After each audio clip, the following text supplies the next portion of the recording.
ओम श्री सरस्वत्यै नमः। नमस्कारः। चतुष्षष्टि-अधिकशततमी कक्षा।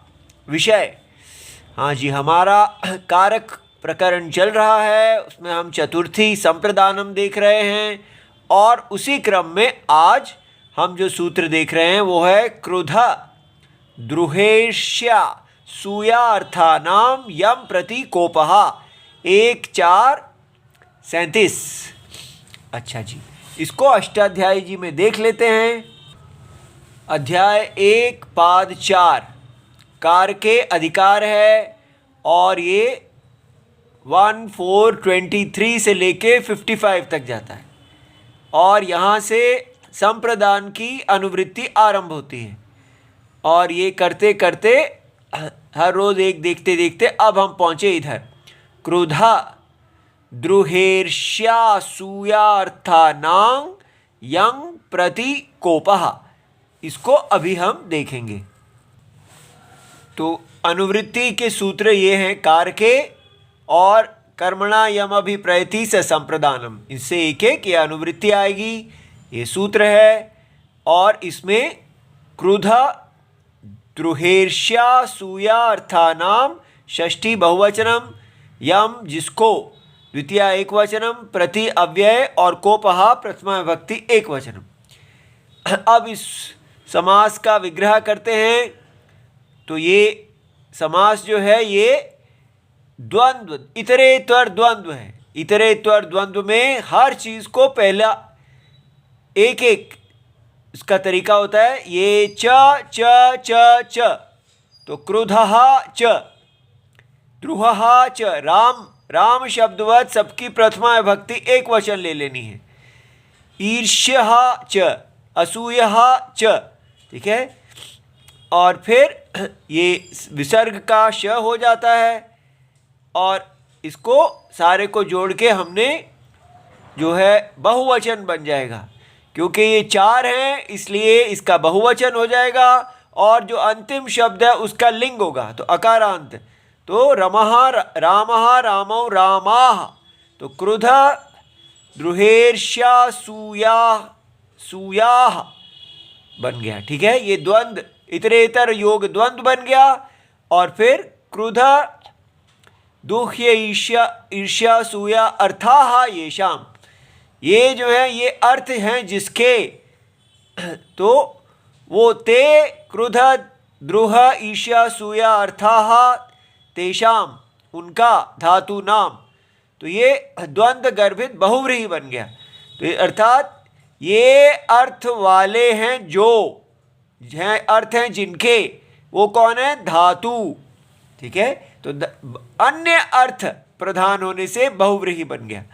अच्छा जी, अब इसके शब्द अर्थ देख लेते हैं। क्रोध क्या है? अमर्ष। तो परकृत अवज्ञा आदि, दूसरा जब हमारा अपमान आदि करता है, बांधता नहीं है, तो हम सहन नहीं करते और जो हमें क्रोध आ जाता है वो मन की विकृति। द्रोह है अपकार, किसी का अपकार करना, धोखा करना, किसी का के विरुद्ध षड्यंत्र आदि करना। और ईर्ष्या भी कहते हैं, ईर्ष्या भी कहते हैं। अक्षमा, डाह, जलना, सहन नहीं करना। असूया, गुणेषु दोष आविष्करणम, दूसरे के गुणों में आप दोष देखें, ठीक है। तो इसलिए अच्छा, अब वृत्ति, जैसे जो शूर्पणखा थी वो सीता जी के गुणों को दोष दिखा रही थी, कह रही थी इन्हीं तो बहुत ही पतली सी हैं, इस प्रकार। अब है वृत्ति, तो क्रोध आदि अर्थानाम, तो आदि को ऐसा भी लिखा जा सकता है क्रोध अर्थानाम, दुह्य अर्थानाम और ईर्ष्या अर्थानाम, असूया अर्थानाम, च धातु नाम, माने ये सब और इनके अर्थ वाले जितने धातु हैं उनके प्रयोग में यम प्रति कोपः, जिसके प्रति कोप गुस्सा है, तत्कारकम संप्रदान संज्ञम भवति, ठीक है। अब ये हम उदाहरण देख लेते हैं। क्रुद्ध धातु क्रोधे, दिवादी गण का परस्मय पद धातु है, जैसे भृत्याय क्रुध्यति। अब याद रहे, ये सब के अंदर जो भी मन का विकार है उसके अंदर कोप होना चाहिए।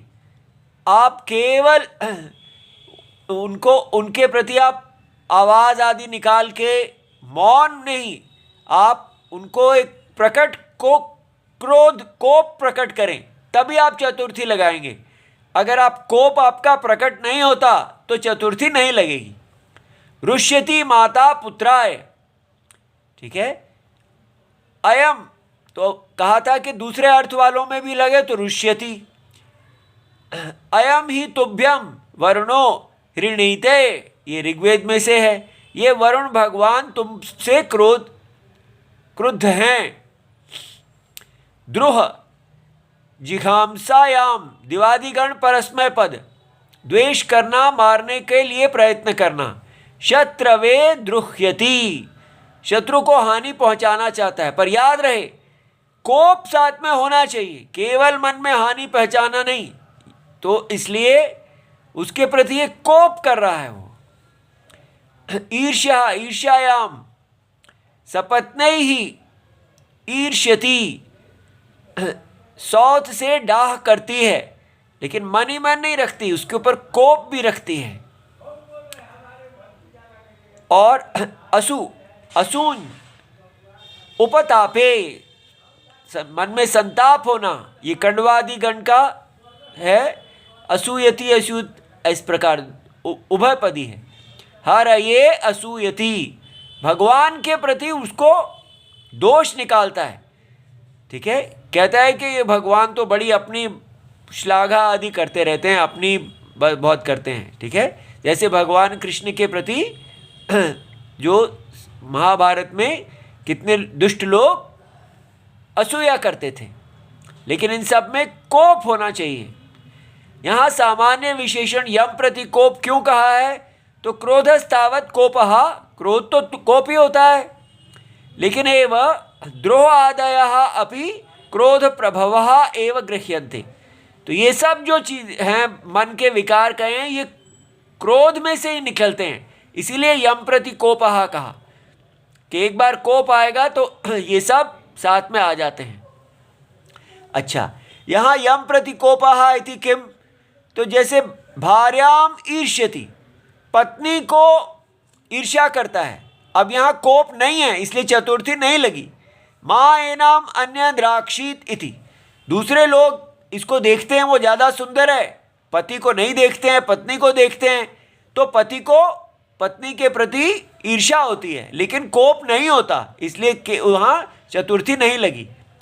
भगवत गीता जी में भगवान कहते हैं न च अश्रुषवे वाच्यम न च माम या अभ्यसूयति, माम लिखा है, मह्यम नहीं लिखा, मुझको। तो उन्होंने भी यहाँ पर केवल जो मेरे प्रति इस प्रकार असूया भावना रखता है, कोप ना भी करे कोई बात नहीं, तो वहाँ द्वितीया लगाई है। इति सर्वम शिवम प्रणाम।